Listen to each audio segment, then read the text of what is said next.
지금 그 주말 내내 여러 가지 공방이 있었는데 가장 최근에 법무부의 발표를 한번 보겠습니다. 좀 전에 올라온 거예요. 4시 조금 넘어서 법무부에서 알립니다. 라임 사태 관련 의혹 서울 남부지검 수사 의뢰. 법무부는 최근 언론에 보도된 라임 사건 관련하여 김봉현 스타모빌리티 대표가 검사와 검찰 수사관들에게 금품 및 향응을 제공하였다는 비의혹에 대하여 다수의 검사 및 검찰 수사관 관련 중대 비의로 검찰 자체 감찰로는 공정성을 인정받기 어렵다고 판단하여 즉시 법무부 장관의 지시로 직접 감찰에 착수하였음.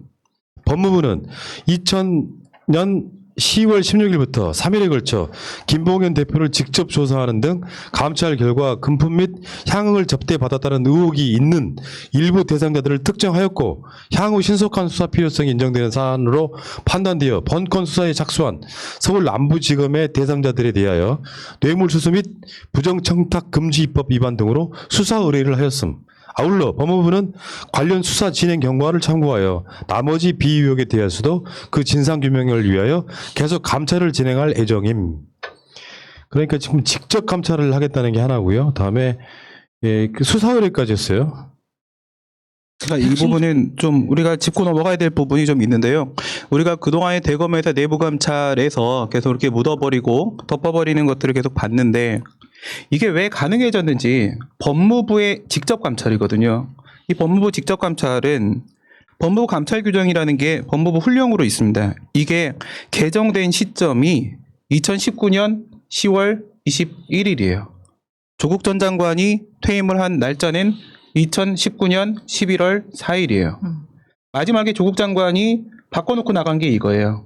바꿔놓고 나가면서 지금 윤석열이가 법무부에서 감찰을 들어가려고 하니까 우리가 먼저 하겠다라는 식으로 지금 치고 나왔잖아요. 그게 이 기존의 규정에 보면 검찰에서 자체 감찰을 수행하지 않기로 결정한 경우에는 법무부가 직접 감찰할 수 있다라고 되어 있는데 이거를 막으려고 한 거예요. 우리가 할게라고 했는데 조국 장관이 새로 집어넣어 놓은 게 있어요. 새로 집어넣어 놓은 게 바로 사무인데 검찰 자체의 감찰로는 공정성을 인정받기 어렵다고 보여 법무부 장관이 감찰을 명한 경우로서 사회적 이목이 집중된 감찰 사건의 경우에는 대검찰청 스킵하고 법무부가 감찰한다. 이게 조국 장관이 집어낸 거예요. 지금 법무부 입장 발표가 이걸 읽은 거예요. 그러니까 그 원포인트 해놓고 퇴임을 하신 거죠.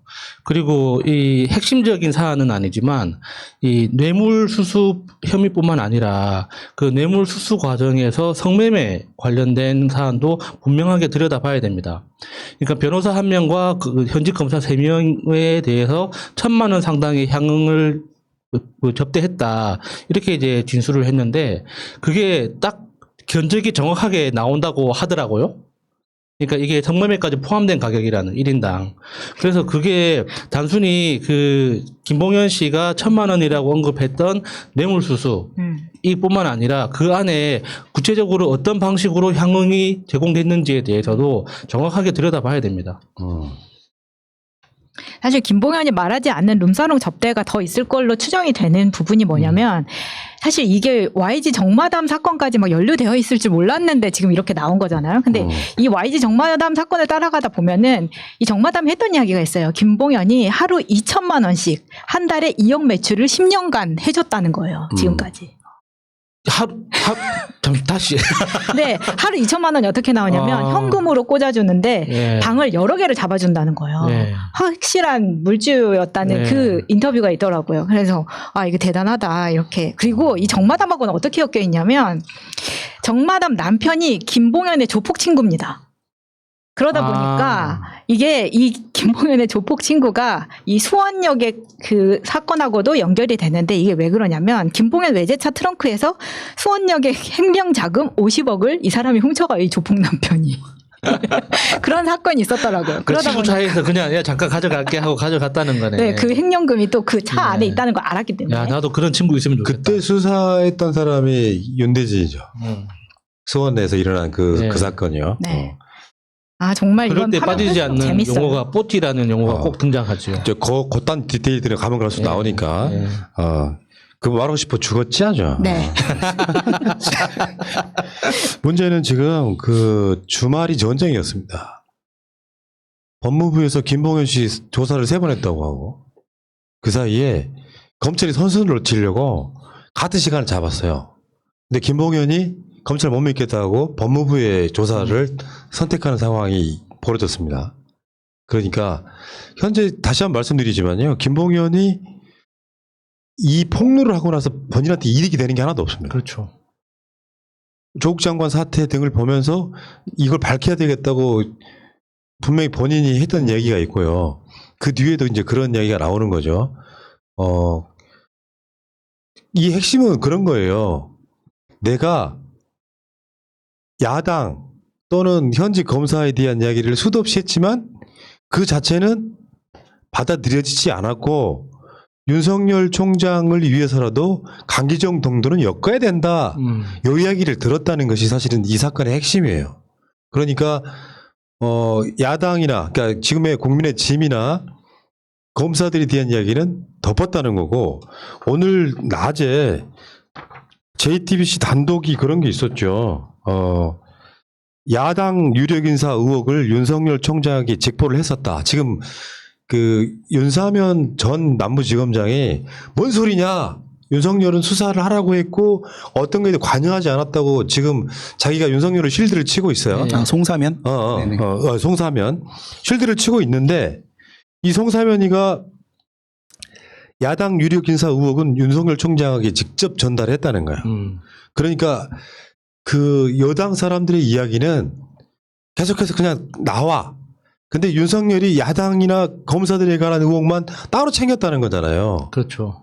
그러니까 여기 최근에 동부지검의 추미애 장관 수사 2달 전에 무혐의로 끝났음에도 불구하고 발표하지 마라라고 미뤄뒀던 거랑 똑같은 결에 있는 겁니다. 그러니까 어떤 사건은 검찰총장은 그런 식으로 직보받지 않는다라고 이야기를 하고 어떤 건에 대해서는 직보해서 관리를 했다라고 이야기하는 것 자체가 굉장히 이중적인 거죠. 그리고 똑같이 그 보고를 받고 수사 지시를 하려면은 절차를 거치든지 안 그러면은 그냥 다 모든 사안을 모니터링하고 있다라고 이야기를 하든지 해야 되는데 어떤 사건에 대해서는 우리 총장님은 그런 식으로 일을 보지 않습니다. 이야기를 하고 우리 총장님은 모든 사건에 대해서 관심을 기울이고 다 지켜보고 있습니다. 이 말이 안 되는 소리죠. 지들끼리 입이라도 좀 맞추고 네. 나오든가. 송사면 얘기는 그냥 무조건 틀려요. 시작과 동시에 틀렸고 우선 직본이 아니니에 대한 문제는 지휘체계 보고를 따라주는 게 맞고요. 그러면 기존에 우리가 알고 있는 특수부가 현재 반부패 강력수사부가 되잖아요. 남부지검입니다. 남부지검이 대검의 반부패 수사부 과장에게 보고하고 과장은 다시 부장에게 보고하고 부장은 다시 검찰총장에게 보고를 하는 지휘체계를 따르게 돼 있고 다시 반대 순서에 따라서 지휘가 이루어지게 돼 있는데 이거를 왜 생략을 했겠습니까? 대검의 간부가 추미애 쪽 사람이기 때문에 점프를 뛰고 직보를 했다는 것을 본인이 자인한 것이고요, 지금. 그 다음 두 번째, 야당 인사 부분에 대해서 윤석열에게 이미 보고가 되었다라는 얘기를 하는데 그러면 검사 혐의 부분은 보고를 했습니까? 보고를 안 했다는 거잖아요. 그럼 역시 정상적인 보고를 진행하지 않았다는 겁니다. 본인이 보고를 누락시켰다는 걸 인정했고요. 그다음 지휘체계 아무것도 따르지 않았다는 거를 스스로 인정한 겁니다. 멍청한 자백을 지금 계속하고 있어요. 여기저기서. 그러니까 급하니까. 윤석열의 그런 어떤 행위들이 대체적으로 정황적으로 다 나오는 거죠. 크게 보면 공수처를 주도하고 있는 여권에 대한 공격 소재만 쥐고 있었던 거고 거기에는 또 자신의 측근 중에 한 명이 또 등장을 하잖아요. 윤대진이 등장을 한단 말이야. 그러니까 겉으로는 이중 플레이 하는 거예요. 수사해라. 아니 그러니까 예를 들면은 그럼 검찰총장이 이런 사건들이 나니까 그건 수사하지 마. 이렇게 합니까? 당연히 의례적으로 수사하라는 얘기를 하죠. 뭐 투명하게 수사해라 이렇게 이야기하는 거 의례적인 거야. 문제는 그 외의 행위를 하지 말아야죠. 어떤 예를 들면 자기 측근이 관련돼 있거나 그러면 보고를 안 받는다든지 개통을 받는다든지 이런 게 아니라 야당이나 검사들에 관련되는 의혹건에 대해서는 개통을 거치지 않고 지가 직접 보고를 받아. 얼마나 나쁜 놈이에요. 정치적으로 이용해 먹기 위해서 또는 누군가를 보호하기 위해서 선택적으로 수사하는 거야. 현재 검찰총장이 그 짓을 하고 있다는 것이 지금 만천하에 드러나고 있는 사건입니다. 네, 드러나는 사안들도 그러니까 그 범죄를 저질렀다고 의심되는 그 혐의 대상자들이 민간인이거나 그냥 일반적인 사기꾼들이라면 그냥 그러려니 할 수도 있겠는데 이거는 전직 검사들이 다 포함되어 있는 거잖아요. 그러면 검사가 검사를 수사할 때 어떤 결과가 나오는지 마차님 0. 몇 프로라고요? 0.13. 0.13%도 우리 다 들어서 알잖아요. 그러니까 그런 상황에서 이런 식으로 직간접적으로 이렇게 수사에 개입하는 것 자체가 누가 봐도 말이 안 되는 거죠. 그러면 윤석열 총장으로서는 이 사안이 처음 폭로됐을 때 바로 법무부에 업무협조 요청을 하는 게 자기 입장에서도 훨씬 더 깔끔하게 보일 텐데 진짜 정무감각 없는 거는 알아줘야 됩니다. 이 사람이 물론 우리가 믿기는 힘들어요. 상당히 허풍쟁이고 지금까지 그런 식으로 살아왔던 사람은 맞는데 하지만 이 사람은 스스로를 지금 구명하려는 여러 가지 노력을 하고 있는 거예요. 어느 쪽이 나에게 유리한가에 대한 판단을 하는 걸 우리가 비판할 이유는 없어요. 그렇게 봤을 때 이런 식으로 지금 국힘당에서 얘기를 하는데 허풍쟁이 말을 어떻게 믿냐? 범죄 혐의자 말을 어떻게 믿냐? 말을 바꾼 거 아니냐? 이런 얘기는 과거에도 얘들이 해왔었어요. 근데 여기는 뭔가 하나 놓치고 있는 게 있죠. 며칠 전까지만 해도 기동민, 강기정 등의 여권 인사들의 입에서 나왔을 때는 마치 이 김봉현이라는 사람을 우국지사나 되는 것처럼 이야기를 해오던 사람이 갑자기 180도 상황이 바뀌니까 이 사람은 허풍쟁이고 범죄 혐의자고 이렇게 얘기를 합니다. 왜 갑자기 말을 바꾼 거 어떻게 믿냐? 법무부 장관이 갑자기 춤을 추냐? 이런 얘기를 하는데 당신들은 지금 타임라인을 잘못 그리고 있어요. 이 사람은요. 2020년 9월 달에 이 옥중 입장문 서신을 외부에 보냈습니다. 그러니까 법정에서 진술하면서 강기정 전 수석의 이름을 거론하고 하기 전에 이미 이것은 밖에 나와 있었고요. 본인이 큐사인을 주면 내가 불리해지면 그때 이것을 오픈하라고 했던 것이기 때문에 법정에서 강기정 등의 여권 인사 이름이 나오기 전에 이게 먼저 나왔던 거고요. 따라서 입장이 바뀐 게 아닙니다. 그리고 이 사람 말은 법원에서 저도 최근에 재판을 스스로 제가 나홀로 소송 이런 걸 하면서 다 스스로 하거든요. 저는 변호인 필요 없이 하는데 가장 중요한 것은 일관된 진술이에요. 그럼 이 사람이 여기서 과연 이걸 드러내서 불리할 게 뭐가 있겠습니까? 유리할 게. 유리할 게 뭐가 있겠습니까? 그치. 잘 생각해 보시면요. 얘가 움직인 건 뭐냐면 친구가 있잖아요. 행정관. 초등학교 때부터 불알 친구라고 하는 이 친구 변론도 안 했죠. 그리고 검찰이 원하는 대로만 말해주면은 이 친구도 나는 보석 받은 상태에 재판받을 수 있고 이 친구도 형량이 낮아지고 약속한 게 하나도 안 지켜지기 시작하고 그다음 추가 수사가 시작이 됩니다. 이래버리면 지금까지 이만큼에서 나를 형량을 낮춰주려고 했는데 추가가 파이가 늘어나요. 그리고 약속은 안 지켜지고 있어요. 이런 상황이면은 지금 이 사람이 얘기한 대로 지금 드러내놓은 거 보면 뇌물을 증례한 행위가 너무 많이 나와요. 이거 그대로 인정받으면 자기한테 엄청 불리한 거야. 엄청 그치? 불리한 건데 그냥 있는 것보단 이게 유리하겠다는 것이죠. 그러니까 큐사인을 줘서 오픈해 이렇게 들어간 거예요. 그럼 이 사람 말은 상당히 신빙성이 있습니다. 그러니까 법무부가 3일 동안이나 조사를 해요.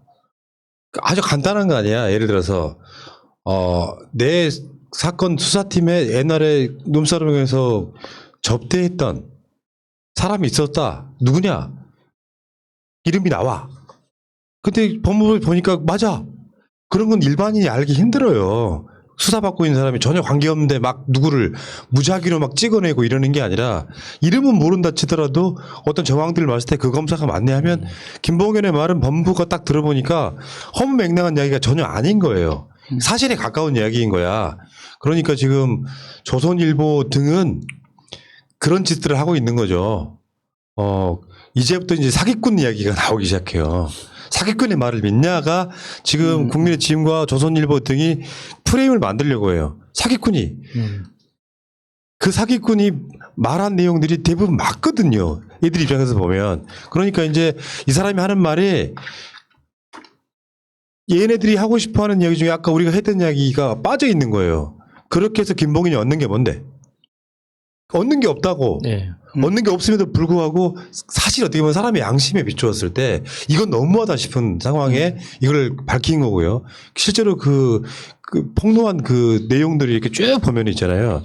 한번 읽어보세요, 여러분들. 언론상에 읽을 수 있게끔 다 보도가 됐기 때문에 읽어보세요. 되게 재밌습니다. 아, 이렇게 돌아가는구나. 아, 일단 알겠고요. 그 이야기 일단 여기까지 좀 끊어서 갑시다.